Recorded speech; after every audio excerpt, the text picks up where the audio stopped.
The commencement of the divine inspiration to Allah's Messenger sallallahu alaihi wasallam was in the form of good dreams which came true like bright daylight, and then the love of seclusion was bestowed upon him.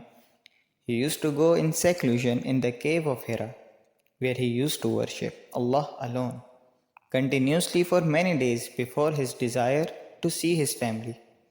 He used to take with him the journey food for the stay and then come back to his wife Khadija to take his food likewise again, till suddenly the truth descended upon him while he was in the cave of Hira. The angel came to him and asked him to read. The Prophet ﷺ replied, I do not know how to read. The Prophet ﷺ added, the angel caught me forcefully and pressed me so hard that I could not bear it anymore. He then released me and again asked me to read, and I replied, I do not know how to read. Thereupon he caught me again and pressed me a second time till I could not bear it anymore. He then released me and again asked me to read, but again I replied, I do not know how to read, or what shall I read?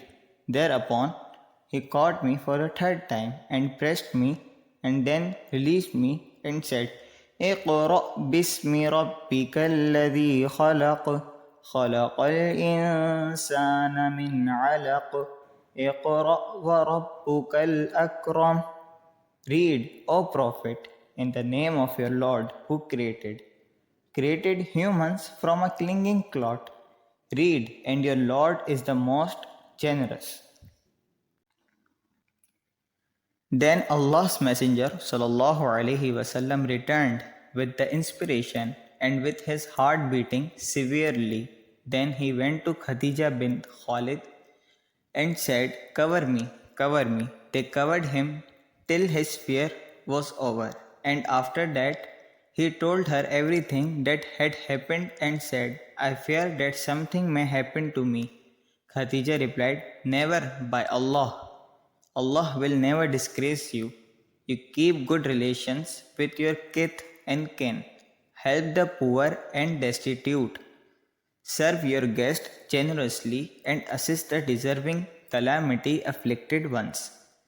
Khadija then accompanied him to her cousin Waraqa bin Nawfal bin Asad bin Abdul Uzza, who during the pre-Islamic period became Christian and used to write the writing with Hebrew letters. He would write from the Gospel in Hebrew as much as Allah wished him to write. He was an old man and had lost his eyesight. Khadija said to Waraqa, listen to the story of your nephew. O my cousin, Waraqa asked, O my nephew, what have you seen? Allah Messenger ﷺ described what he had seen. Waraqa said, this is the same one who keeps the secret. Angel Jibrail, whom Allah had sent to Moses, I wish I were young and could live up to the time when your people would turn you out. Allah's Messenger ﷺ asked, will they drive me out? Waraqa replied in the affirmative and said, anyone who came with something similar to what you have brought was treated with hostility, and if I should remain alive till the day when you will be turned out, then I would support you strongly. But after a few days, Waraqa died and the divine inspiration was also paused for a while.